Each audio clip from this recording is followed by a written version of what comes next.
வணங்கி வாழ்த்தி மகிழ்கின்ற அடியே ஜோதிடர் வெற்றிபாலன் திருவள்ளூர்லேருந்து 2026ஆம் ஆண்டு மே மாதத்தினுடைய ராசி பலன்களை பார்க்கலாம். அந்த ராசி பலன் என்பது இந்த 4 கிரகங்கள் தான் முக்கியமாக மாத பலன்களை நம்ம சொல்லுவோம். அந்த மாத பலன்களுக்கு முதல்ல சொல்லக்கூடியது சூரியன், புதன், சுக்கிரன், செவ்வாய். இந்த 4 கிரகங்கள் தான் மாத பலனுக்கு பயன்படுத்துவோம்.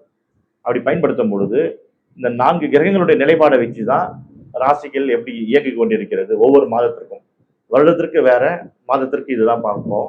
மீனம் ராசி லக்னம். ராசி பலனை பார்க்கறதுக்கு முன்னாடி கிரக நிலைகளை பார்த்துருவோம். கிரக கோல்சார நிலைகளை. ராசியிலேயே வந்து சனி பகவானும் செவ்வாய் பகவானும் அமர்ந்திருக்கிறாங்க. சனி செவ்வாய் காம்பினேஷன்ன்றது உங்களுக்கு வந்து சனி பகவான் வந்து ஜென்ம சனின்னு சொல்லுவாங்க, கூட செவ்வாய் பகவான் வந்திருக்காரு. அப்போ உங்க மனதிலையில உங்களுடைய குணாதிசயங்கள்ல கொஞ்சம் குழப்பமான விஷயங்கள் நடந்துக்கிட்டு தான் இருக்கும். ஒரு முடிவு எடுக்க முடியாம தயங்குறது அப்படிலாம் இருக்கும். அதனால நீங்க என்ன பண்றீங்கன்னா, அந்த 2ஆம் இடத்துல சூரியனும் புதன் இருக்கிறாங்க குடும்பஸ்தானத்துல. அப்போ சூரியன் புதன் இருக்கும் பொழுது தகவல் தொழில்நுட்பம் சம்பந்தப்பட்ட விஷயங்கள், அரசாங்க சம்பந்தப்பட்ட விஷயங்கள்ல உங்களுக்கு அனுகூலமாக கிடைக்கும். உங்க குடும்பத்துல உள்ளவர்களுக்கு அரசு சார்ந்த வேலைகள் கிடைக்கிறதுக்கு வாய்ப்பு உண்டு. இந்த ஐடி டிபார்ட்மெண்ட் போகக்கூடிய வேலைகள் வாய்ப்புகள் அவங்க குடும்பத்தில் உள்ளவர்களுக்கு, உங்களுக்கு இல்லை, உங்களுடைய குடும்பத்தில் உள்ளவர்களுக்கு கிடைக்கிறதுக்கு வாய்ப்புகள்லாம் உண்டு. அரசு வேலை மற்றும் ஐடி துறையில சேர்த்து வாய்ப்பு உண்டு. செவ்வாய் பகவான் உங்களை ராசியில இருக்கிறாரு. அவர் இந்த 15க்கு மேல வந்து மேஷ ராசிக்கு 2ஆம் இடத்துல வந்துடுறாரு. அப்ப இந்த சொத்து வாங்குறது, இடம் வாங்குறது அந்த டைம்ல வச்சுக்கோங்க. சொத்து இடம்லாம் இப்போ பிளான் பண்ணிக்கோங்க. ஏதாவது இடம் வாங்கணும் அப்படின்னு நீங்க பிளான் பண்ணியிருந்தீங்கன்னா கண்டிப்பா வந்து இந்த மே 15க்கு அப்புறம் நீங்க தாராளமாக மே 11 வந்துடுறாரு. 2ஆம் இடத்துக்கு மாறிடுறாரு. செவ்வாய் பகவான் உங்க லக்னத்துல இருந்து, அதாவது முதல்ல சொன்னோம் இல்லையா, செவ்வாயும் சனி இருக்கிறதுனால உங்களுக்கு கொஞ்சம் குழப்பங்கள் கொடுக்குன்ட்டு. செவ்வாய் உங்களுடைய ராசிலேருந்து விலகிட்டாருன்னா மேஷத்துக்கு வந்துடுவாரு. மேஷத்துக்கு வந்துட்டாருன்னா கொஞ்சம் ஃப்ரீ ஆயிடுவீங்க. அப்போ இந்த 7.5 சனி மட்டும் தான் இருக்கும். அந்த பாதிப்பு மட்டும் தான் இருக்கும். அது எல்லாருக்கும் 7.5 சனி வராது. அந்த 7.5 சனியில் நிறைய பேருக்கு திருமணம் ஆகும். நிறைய பேருக்கு வந்து கர்மா குழந்தை பிறக்கிறதுலாம் வாய்ப்பு இருக்கு. இந்த மாதங்கள்ல கரெக்டாக சுப பிரசவங்கள்லாம் ஆகும். கர்மாங்கள் சுபமாக நடக்கும். அதே மாதிரி அந்த 2ஆம் இடத்துல செவ்வாய் பகவான் இந்த 11க்கு அப்புறம் வர்றதுனால மே மாதம், அந்த மே 11க்கு அப்புறம் இடம் வாங்குறத நீங்க பிளான் பண்ணிக்கோங்க. அந்த டைம்ல கத்திரி வாரம் இருக்கு. கத்திரின்றதுனால அது நாட்களை பார்த்து வாங்கிக்கலாம். ஒன்றும் பிரச்சனை இல்லை. ஒரு அட்வான்ஸ் பண்றதெல்லாம் பண்ணி வச்சுக்கோங்க. நீங்க அப்புறம் கூட வாங்கிக்கலாம். உங்களுக்கு ராசிக்கு 4ஆம் இடத்தில் குரு பகவான் இருக்கிறதுனால வண்டி வாகனங்கள்லாம் வாங்கக்கூடிய வாய்ப்புகள் ஏற்படும். முக்கியமா பெண்கள் வந்து தன்னுடைய தாய் வீட்டு மூலியமாக சில வரவுகள் வரும். அதன் மூலியமாக நகைகள் வாங்குவாங்க, ஆடைகள் வாங்குவாங்க. இதெல்லாம் வாய்ப்பு இருக்கு. இதே மாதிரி ஆண்களை பொறுத்த வரைக்கும் வண்டி வாகனங்கள்லாம் வாங்குறதுக்கு வாய்ப்புகள் உண்டு. ஏன்னா 2ஆம் அதிபதி 2க்குரியவன் லக்னத்துல இருந்து இப்போ 2ஆம் இடத்துக்கு அவர் வரப்போறாரு மே 11க்கு அப்புறம். அதனால அந்த சொத்து வாங்கும் பொழுதும் சிலருக்கு சொத்து யோகம் வரும், சிலருக்கு வாகன யோகங்கள் வரும். 4ஆம் இடத்துல இருக்கக்கூடிய குரு பகவானுடைய அனுகிரகத்தால இவங்க கொஞ்சம் பணம் நிறைய பார்ப்பாங்க. அப்ப 2ஆம் இடமும் அவங்களுக்கு அருமையா வேலை செய்யுது, 4ஆம் இடமும் நன்றாக வேலை செய்யுது. இப்போ குரு 4ஆம் இடத்துல இருக்கிறதுனால கல்யாணம் ஆபவர்களுக்கு, திருமணம் வயது உடையவர்கள், திருமண வரன் பார்த்துட்டு இருக்கவங்கலாம் திருமணம்லாம் கைகூடும். சூரியன் வந்து 15ஆம் தேதிக்கு மேல 3ஆம் இடத்துக்கு வராரு. அப்போ அரசாங்க சம்பந்தப்பட்ட வேலைகள் ஏதாவது இருந்ததுன்னா, லோன் வாங்கணும், அரசாங்க அப்ளிகேஷன் பண்ணணும், எதாவது பண்றது அந்த மே 15க்குள்ள பிளான் பண்ணிக்கோங்க. மே 5க்குள்ள போட்டு உங்களுடைய வேலையை சக்சஸ் பண்ணிக்கோங்க. மே 5க்கு அப்புறம் போட்டிங்கன்னா சூரிய பகவானும் புதன் பகவானும் ரிஷபத்துக்கு போயிடுறாங்க. உங்க ராசிக்கு 3ஆம் இடத்துக்கு போயிடுறாங்க. அப்போ மறைவுக்கு போயிடுறாங்க. மறைவுக்கு போக அவங்களுடைய கதிர்வீச்சு உங்களுக்கு அவ்வளோ கிடைக்காது. அந்த கதிர்வீச்சு அவ்வளோ கிடைக்காதனால நீங்க என்ன பண்ண முடியும், அரசாங்கத்தினுடைய வேலைகள் போயிட்டுனா காத்துக்கிட்டு இருக்கணும், அலைக்கழிப்பாங்க, இந்த மாதிரி நடக்கும். அப்போ கவர்மெண்ட் சம்பந்தப்பட்ட விஷயங்கள் போகணுமா, 1ஆம் தேதியை ஸ்டார்ட் பண்ணிக்கோங்க. அந்த 5 தேதிக்குள்ள முடிச்சுக்கோங்க. உங்களுக்கு நல்லா சக்ஸஸ் ஆகும். அது ஒரு இடம் வாங்கணும், இதெல்லாம் வந்து 5 தேதிக்கு மேல வாங்கிக்கோங்க. இதுல பெரியவங்களுக்கு, வயதானவர்கள் பார்த்தீங்கன்னா அவங்களுக்கு ஒரு நல்ல மருந்து மாத்திரைகள்லாம் கிடைக்கும். அவங்களோட உடல் ஆரோக்கியம் ஓரளவுக்கு நல்லா இருக்கும். உடல்ல எந்த ஒரு பிரச்சனைகளும் மேற்கொண்டு வராது. இருக்கிறது கொஞ்சம் சரியாக கியூர் ஆகும். பெரியவர்களுக்கு, முதியவர்களுக்கு, சீனியர் சிட்டிசன்ஸ்லாம் நல்லா இருப்பாங்க. அரசு சம்பந்தப்பட்ட அனுகூலங்கள்லாம் கிடைக்கிறதுலாம் வாய்ப்பு உண்டு.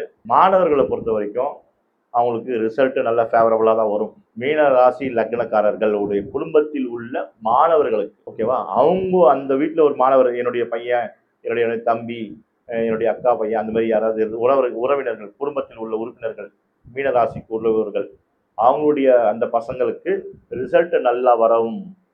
ஏன்னா அது குடும்பஸ்தானம் சொல்லக்கூடிய இடம். குடும்பஸ்தானத்தில் குடும்ப உறுப்பினர்களுக்கு ஒரு யோகமான ஒரு காலகட்டமாக இந்த மே 15க்குள்ள இருக்குது. நீட் எக்ஸாம் எழுதுறவங்களுக்குலாம் அந்த மாணவர்களை நீங்க கொண்டு போய் விடுங்க. நீங்க கொண்டு போய் விட்டீங்கன்னா அவங்களுக்கு ஒரு அனுகூலமான ஒரு வாய்ப்புகள்லாம் ஏற்படக்கூடிய வாய்ப்புகள்லாம் உண்டு. இவங்க வந்து கண்டிப்பா செவ்வாய்க்கிழமையில முருகருக்கு செவ்வாழைப்பழம் தேன் கலந்த அபிஷேகம் செய்ய சொல்லுங்க. செஞ்சாங்கன்னா அந்த 2ஆம் இடத்துக்கு உண்டான சனி பகவான், செவ்வாய் பகவானுடைய பிரீத்தி செஞ்சாங்கன்னா, அந்த நீட்ல பாஸ் பண்றதுக்கெல்லாம் நிறைய வாய்ப்புகள் உண்டு. பொறுமையா போராடணும். நிறைய எஃபெக்ட் போட்டு படிக்கணும்.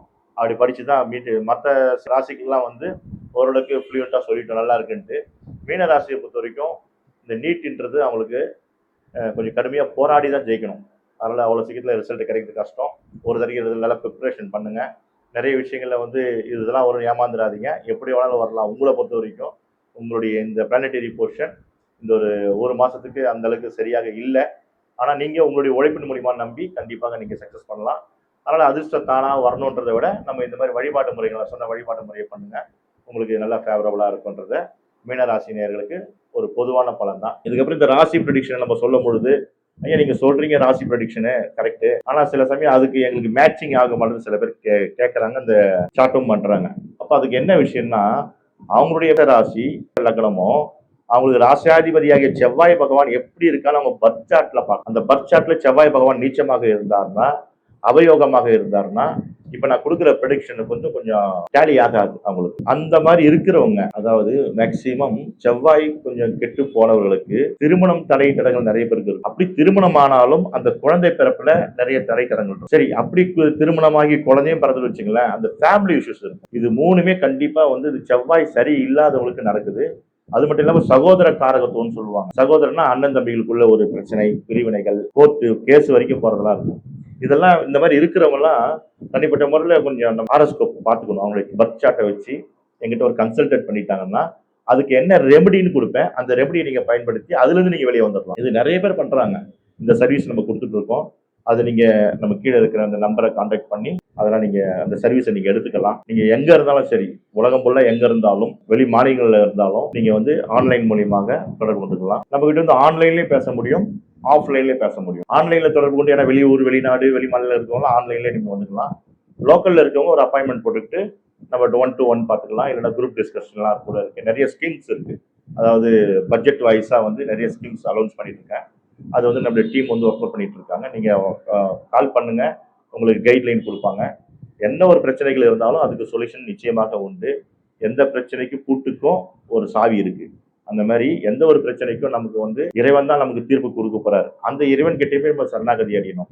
அப்ப எங்க யாருக்கிட்ட போகணுன்றதுதான் தத்துவம். என்ன விஷயம்னா, மாதா பிதா குரு தெய்வம் சொல்லுவாங்க. அப்ப குருவாகிய ஒரு அஸ்ட்ராலஜர்ஸ் நாங்க உங்களுக்கு தேவையான ஒரு தெய்வத்தை காட்டுவோம். இந்த தெய்வத்தை போய் வழிபாடு பண்ணுங்க, இந்த நேரத்துல போய் பண்ணுங்க, இந்த நட்சத்திரத்துல போய் பண்ணுங்க, இந்த திதியில போய் பண்ணுங்கன்னும் போது நீங்க அதுல போய் பண்ணும் போது அங்க உங்களுக்கு ரெமெடி கிடைக்கும். அதுதான் குருவினுடைய டைரக்ஷன், தெய்வம்.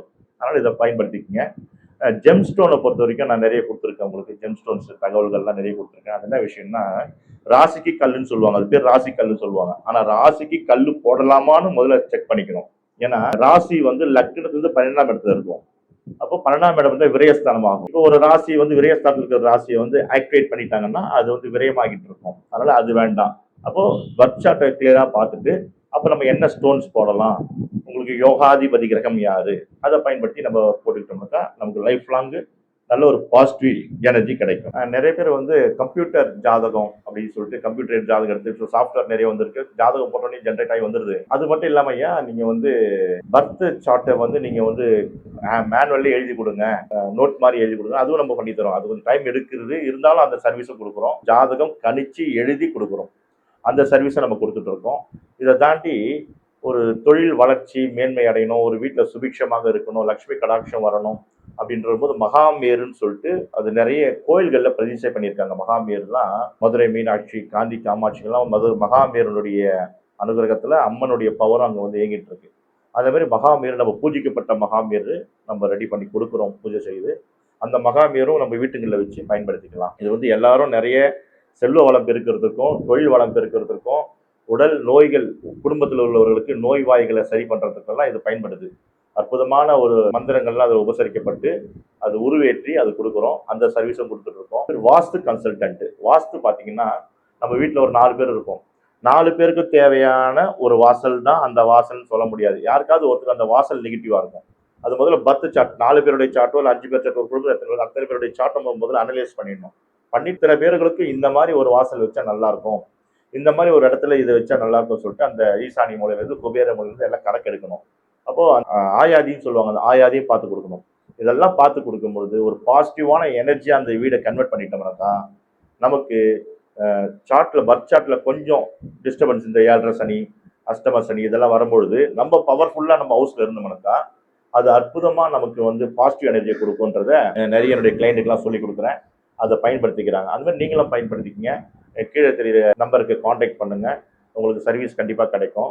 அந்த சர்வீஸை நீங்க பயன்படுத்திக்கங்க. சுய பர்த் சார்ட்டை வச்சு மாணவர்கள் இப்போ 10th 12th எழுதியிருப்பாங்க, ரிசல்ட் எதிர்பார்த்துட்டு இருக்காங்க. மாணவர்கள் அவங்களுடைய துறையை எது தேர்வு செய்யலாம், இதை கூட நாங்க சர்வீஸ் கொடுக்குறோம்.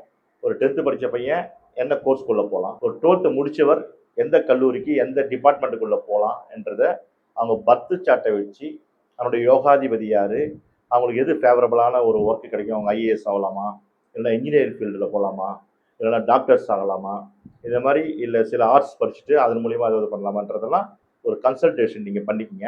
அவங்க பர்த் சார்ட்டை கொடுத்து நீங்கள் கீழே தெரியுற அந்த நம்பருக்கு வந்து காண்டாக்ட் பண்ணுங்க. உங்களுடைய வீட்டில் இருக்கிற குழந்தைகளுக்கு அவங்களுக்கு தேவையான ஒரு அந்த லைன் எந்த கிரகத்து வழியாக அவங்க போனால் அவங்க பேரும் புகழ வாங்குவாங்க, சக்ஸஸ்ஃபுல் ஆவாங்க. அவங்களுக்குன்னு ஒரு ஐடியா இருக்கும், நான் இது படிக்க போறேன்ட்டு. இருந்தாலும் அந்த ஜாதக ரீதியாக இதை படிச்சு அவங்களுக்கு நல்லா இருக்கும் நம்ம சொல்லும் பொழுது அவங்களுக்கு அது வந்து கொஞ்சம் ஏற்றுக்கூடிய தன்மையாக இருக்கும். அப்போ அதை அவங்க அக்செப்ட் பண்ணி ஏற்றுப்பாங்க. அதுக்குள்ள அவங்க போனாங்கன்னா அவங்க 100% ஜெயிக்கலாம். இதுவும் நாங்கள் சர்வீஸாக கொடுக்குறோம். அந்த சர்வீஸை நீங்கள் பயன்படுத்திக்கங்க. நன்றி, வணக்கம், வாழ்த்துக்கள், வாழ்க வளமுடன்.